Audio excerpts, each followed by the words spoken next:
Assalamualaikum warahmatullahi wabarakatuh. Sahabat muslim dimanapun berada, saudara-saudaraku, hadis Rasulullah menjelaskan, kullu bani adam khati'ah wa khairu hatiin at-ta'ibu. Setiap manusia tak ada satupun yang lolos dari salah. Setiap manusia pasti punya dosa, punya kesalahan. Namun sebaik-baik manusia yang bersalah adalah orang yang menyadari dan bertobat kepada Allah Subhanahu wa Ta'ala. Maka untuk kali ini kajian kita ini tentang tobat. Artinya sebagai manusia kita dianjurkan untuk bertobat sebagaimana hadis tadi, karena setiap manusia siapapun itu tidak lolos daripada perbuatan salah dan dosa.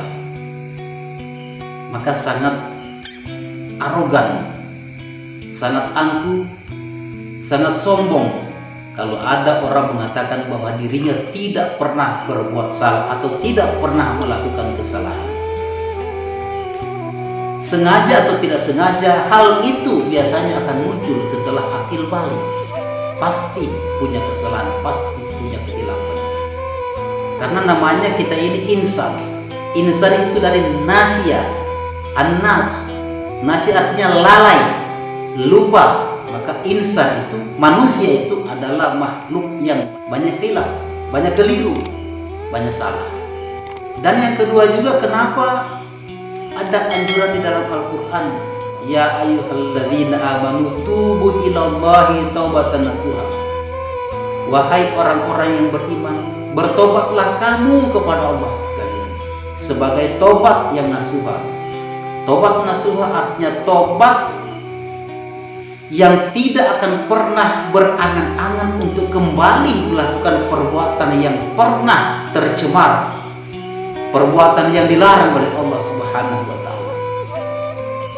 Inilah disebutkan dengan sebuah penyesalan.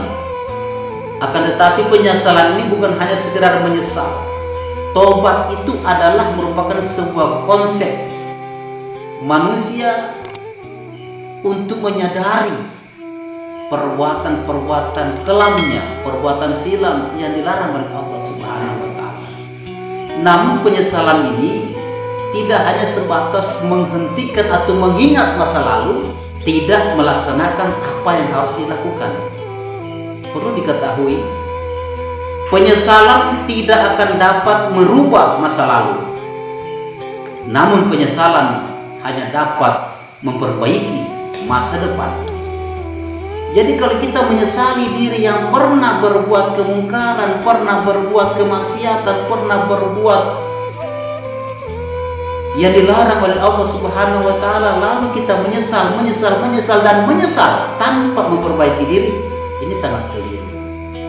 Masa yang lalu sudah berlalu. Bergelimang dengan maksiat biarlah sudah terjadi. Silakan kita ingat, silakan kita menyesal, tapi jangan larut dengan penyesalan itu. Kita harus cepat bangkit ke depan, berpikir ke depan apa yang harus kita lakukan. Inilah yang disebut dengan tobat. Maka sebagai manusia yang pada dasarnya sifat manusia pasti punya salah dan dosa, wajib kita bertobat kepada Allah. Kita tinggalkan segala yang dilarang Allah, kita tinggalkan segala kemungkaran-kemungkaran, dan kita kembali kepada Allah Subhanahu wa Ta'ala. Kita cari jalan yang benar. Jangan kita berpikir dengan perbuatan kita kadang-kadang sudah terjerumus lalai, bergelimang dengan maksiat, lalu apakah Allah masih menerima tobat saya atau tidak? Selama manusia belum mencapai musyrik kepada Allah, belum menduakan, belum mensyirikatkan Allah, dia ingin bertobat kembali kepada Allah, Allah akan terima. Kenapa? Di Al-Quran sering disebut, banyak ayat menyebut innallaha ghafurur rahim. Sesungguhnya Allah itu maha pengampun lagi maha penyayang. Apa konsep dan konteks daripada ayat itu? Dengan ada kalimat Allah maha pengampun, banyak diulang-ulang di dalam Al-Quran, pertanda bahwa yang diampuni oleh Allah siapa? Adalah hamba, manusia. Sebagai makna, manusia pasti butuh ampunan. Kenapa? Dengan kita minta ampun, barulah terimplementasi dan terbukti fakta bahwa Allah itu Maha menerima tobat, Maha pengampun, dan Maha penyayang. Bagaimana Allah Maha mengampuni bagi orang yang ingin minta ampun kepada Allah, menyesali dosanya dan ingin kembali ke jalan yang benar. Dan Allah juga Maha penyayang, menyayangi bagi orang yang ingin mencari kasih sayang Allah. Tapi kalau orang bergelimang dengan dosa, tidak pernah menyesali dirinya dan tidak akan berbangkit, tidak akan mau kembali ke jalan yang benar, tidak mau memperbaiki diri, tidak mau minta ampun, ya Allah tidak akan mengampuninya juga. Allah mengampuni bagi orang yang mau minta ampun. Allah menyayangi bagi orang yang mencari kasih sayang Allah.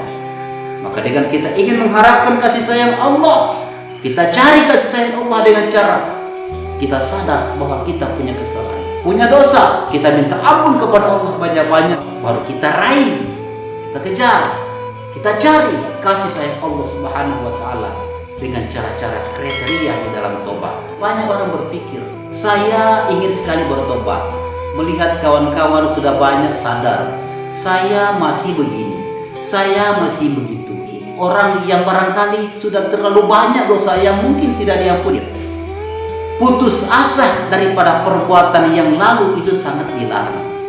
Tapi berpikirlah dengan kita sadar, kesadaran kita, barang yang pernah kita lakukan kesalahan-kesalahan harus kita tebus dengan masa depan yang cemerlang. Bagaimana? Salah satu resep orang yang ingin kembali ke jalan yang benar, jangan terlalu berpikir dengan kesalahan Anda itu menghambat pintu tobat terbuka. Allah menerima tobat seseorang tidak akan dapat dihambat oleh perbuatan maksiat yang pernah dilakukan.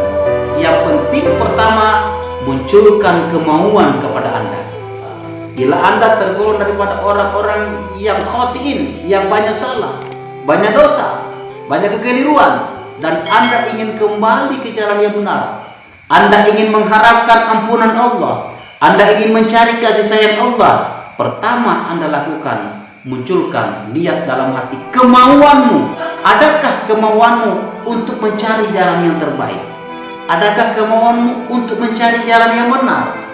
Adakah kemauanmu untuk mencari pintu kasih sayang Allah, ingin bertobat kepada Allah? Kalau ada kemauan untuk ingin merubah diri, ada kemauan untuk bertobat kepada Allah, Allah akan kasih bagi kamu jalan keluar dengan cara diberikan hidayah oleh Allah Subhanahu wa Ta'ala. Bagaimana? Dengan Anda ingin, maka insya Allah, kalau Allah sudah membuka kepadamu pintu kasih sayang Allah, pintu tobat, Anda akan mulai mendapatkan sebuah ilmu. Maka ilmu itu juga harus dipelajari. Karena setelah Anda punya kemauan, resep kedua harus belajar. Jadi bertobat itu resepnya bukan berhenti dari perbuatan maksiat dulu, bukan. Di dalam kitab Ihya Ulumuddin, Imam Al-Ghazali mengatakan, taubat punya syarat. Tidak sah taubat kalau tidak melewati syarat ini. Syarat taubat adalah ma'rifatul ma'ruf wa ma'rifatul dzunub.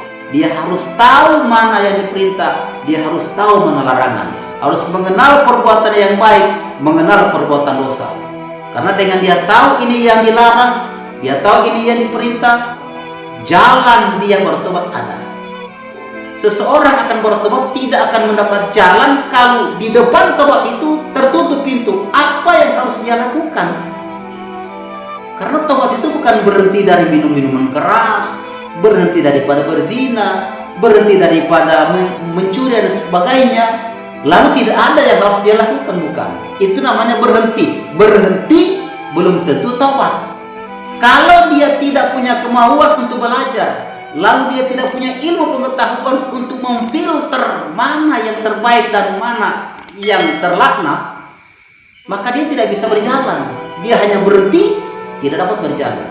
Setelah dia berhenti daripada kemungkaran, berhenti daripada larangan Allah, datangkan kemauan untuk ingin belajar, mencari tahu mana yang seharusnya mau dilakukan dan mana yang seharusnya akan ditinggalkan selain daripada perbuatan yang sedang ditinggalkannya ini. Orang ahli judi, tinggalkan judi. Lalu dia ketahui, cari pelajari mana yang harus dia lakukan supaya Allah sayang, supaya Allah lindungi, supaya Allah pelihara dia ke depan menjadi orang yang mendapat ridha Allah. Apa? Bagaimana kita menyembah Allah, bagaimana kita mengharapkan kasih sayang Allah. Belajar ilmu tauhid, belajar ilmu fikih, belajar ilmu tasawuf. Tauhid mempelajari tentang bagaimana bahwa kita ini statusnya sebagai makhluk Allah, sebagai hamba Allah yang seharusnya memohon, berdoa, berbakti, beribadah kepada Allah Subhanahu wa taala. Kita mengesahkan Allah. Kita esahkan Allah Subhanahu wa taala bahwa Allah Subhanahu wa taala itu tidak ada sembahan yang lain selain Dia. La ilaha illallah Muhammadur Rasulullah. Kemudian kita pelajari juga tentang sifat-sifat Allah yang sudah tertulis di dalam catatan ahli sunnah wal jamaah ini, untuk memperkuat akidah kita bahwa kita tidak bisa bergerak, bahwa kita tidak bisa berbuat apa-apa kalau bukan dengan kehendak Allah Subhanahu wa taala. Apapun yang terjadi sudah ada ketentuan takdir. Untuk menghilangkan stres, putus asa, kita pelajari yang namanya ilmu tauhid di dalam sifat 20. Kemudian dia pelajari ilmu fikih. Bagaimana? Setelah dia tahu Tuhan, dia tahu Allah yang akan disembah. Bagaimana cara menyembah Allah? Bagaimana cara beribadah kepada Allah? Itulah caranya, ada tata cara yang namanya sholat 5 waktu sebagai perjuangan Rasulullah. Tanda Rasulullah sayang dengan umatnya, maka beliau berjuang sebagai umat yang benar-benar cinta kepada Rasulullah. Ingat perjuangan Rasulullah, kerjakan 5 waktu. 5 waktu adalah amanah yang dibawa oleh Rasulullah untuk kepentingan umatnya yang ingin mencari surga Allah, yang ingin mencari kasih sayang Allah Subhanahu wa taala. Segala syariat yang diajarkan oleh Rasulullah, yang diamanahkan oleh Allah Subhanahu wa taala kepadanya untuk umat Rasulullah, kita kerjakan itu. Ini disebut dengan ilmu fikih. Insya Allah dengan pengetahuan ini, perbuatan kita tahu mana yang harus kita lakukan. Kita berhenti daripada perbuatan yang mendapatkan dosa, kita kerjakan perbuatan yang mendapatkan pahala. Gantilah dosamu dengan pahalamu, gantilah kemungkaranmu dengan ridha Allah Subhanahu wa taala, gantilah maksiatmu dengan perbuatan baikmu. Kenapa? Itulah saya katakan tadi, jangan hanya menyesal. Bila Anda ingat masa lalumu, jangan larut dengan penyesalan, jangan larut dengan menangiskan masa lalu, karena masa lalu tidak dapat merubah masa yang telah hancur yang lalu. Tetapi masa lalu harus dengan ingatan Anda dapat memperbaiki masa depan untuk berbakti, merubah diri, berjuang demi mendapatkan kasih sayang Allah Subhanahu wa taala. Setelah demikian, pelajari lagi yang namanya ilmu tasawuf. Bagaimana ilmu tasawuf? Ilmu untuk memperbaiki diri, mengeluarkan sifat sombong, mengeluarkan sifat iri, mengeluarkan sifat dengki, segala penyakit hati yang tersebut sebagai najis maknawi, najis yang abstrak, yang menjadi kotoran hati. Itu disebutkan dengan ilmu tasawuf. Agar dengan pelajaran ini kita tahu, kita amalkan, kita rasakan, kita hayati, sehingga perbuatan ketika kita menjadi orang yang ahli ibadah, rajin ibadah, pelajaran yang kita tahu tadi kita laksanakan, pelajaran yang sudah kita pelajari kita amalkan, kita tidak pernah merasa sombong dengan kegiatan ibadah yang kita lakukan, tidak angkuh dengan syariat yang kita lakukan, karena standar hati kita sudah halus, sudah dibina, sudah ditata, terbingkai dengan ilmu tasawuf dan terpagar dengan ilmu tauhid yang disebut dengan akidah. Mudah-mudahan bermanfaat pada kita. Marilah kita jaga pintu tobat ini. Pertama sekali saya kasih kesimpulannya, resep orang yang ingin tobat bangkit dari lembah hitam. Datangkan kemauan di dalam hati untuk ingin berubah, ingin merubah kembali kepada yang benar. Setelah ada kemauan, utamakanlah ilmu. Belajar dulu. Setelah belajar, baru Anda terapkan pelajaran, maka tobat Anda akan mendapatkan buah yang sesungguhnya. Wallahu a'lam bishawab. Wassalamualaikum warahmatullahi wabarakatuh.